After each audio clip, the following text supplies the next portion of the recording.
Hi everybody! It's me again, Emily Sanderell, and today I'm going to be teaching you all about the National Women's Suffrage Movement and their struggle towards the 19th Amendment. I'm going to be picking up from where I left off in my previous video. So if you haven't checked that one out yet, you might want to go back and watch it first. Now let's get started. I mentioned yesterday that it took 72 years from the time the Declaration of Sentiments was written to when the 19th Amendment was ratified. So what were suffragists doing all that time? Well, I started to get into the first generation of suffragists in my last video, but let's dig a bit deeper. Our first generation of suffragists started their careers as social reformers in the abolitionist movement.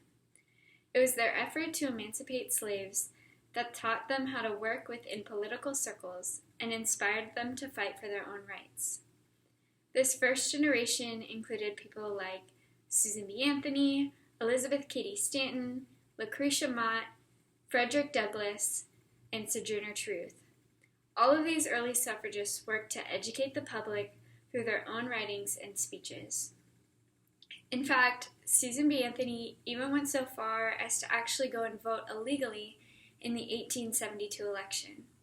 She used the recently passed 14th Amendment to justify the act, claiming that since it made it illegal to make laws that abridged citizens' rights, that she, as a citizen, had the right to vote. As you can imagine, this argument did not go over well in court, and Anthony was fined for her actions, to which she promptly said, quote, "May it please your honor, I shall not pay $1 of your unjust penalty," end quote. And Anthony never did pay that fine, but her actions that day gained the movement national attention. Unfortunately, many of the first generation of suffragists did not live to see the 19th Amendment pass, but their dreams did not die with them. Women like Harriet Stanton Blanche, Elizabeth Cady Stanton's daughter, Carrie Chapman Catt, Anna Howard Shaw, Mary Church Terrell, and Ida B. Wells continued the fight for women's suffrage by focusing on winning the right to vote at the state level. Interestingly enough, in the United States, who can vote is decided at the state level, not the federal level. All the federal government can do is tell states who they can't restrict from voting, like women or people of color. Therefore, the most logical course of action in the second generation of suffragists' eyes was to fight for the vote state by state. This method started to gain momentum when western states like Wyoming and Utah started to enfranchise women in 1869 and 1870 respectively, and when the movement started to team up with labor unions, which encouraged working class women to participate. This generation is best recognized by their speeches given in the middle of streets, from the backseat of cars, and from their well-organized marches, like the famous 1913 march in Washington, D.C. Shortly after that parade in Washington, D.C., the women's suffrage movement realized that winning the right to vote in every state was going to be a slow and nearly impossible process. So they began to shift their focus to winning a national amendment. It is at this point that a rift between the older second generation and younger third generation occurred. The older suffragists wanted to continue working within the political system, while younger suffragists like Alice Paul and Lucy Burns were tired of waiting and wanted to start using more aggressive tactics like the ones they'd learned from British suffragettes.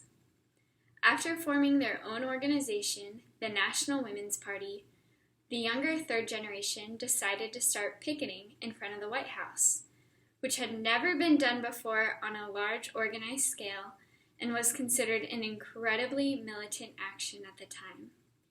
Their sustained picketing eventually led to riots and the arrests of many of these young suffragists. While in the Occoquan workhouse, these women insisted on being treated like political prisoners, and when they were not, they went on hunger strikes and were subsequently brutally force-fed. Images of these women in prison gave the movement a lot of national attention and sympathy.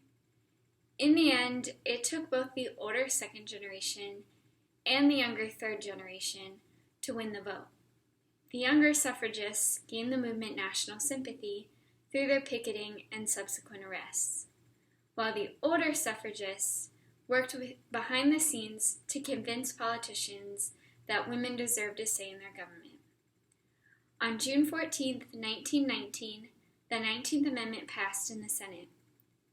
1 year later, on August 18, 1920, the 36th state needed to ratify the amendment. Tennessee approved it by 1 vote, making the 19th Amendment official and giving American women the right to vote. I hope you learned something new about the National Women's Suffrage Movement today. Come back tomorrow for another video all about how women in Arizona won the vote, first for our own state and then for the rest of the nation. Until then, go to our social media pages or check out the links below for some fun resources and activities to help you keep on celebrating. See you tomorrow!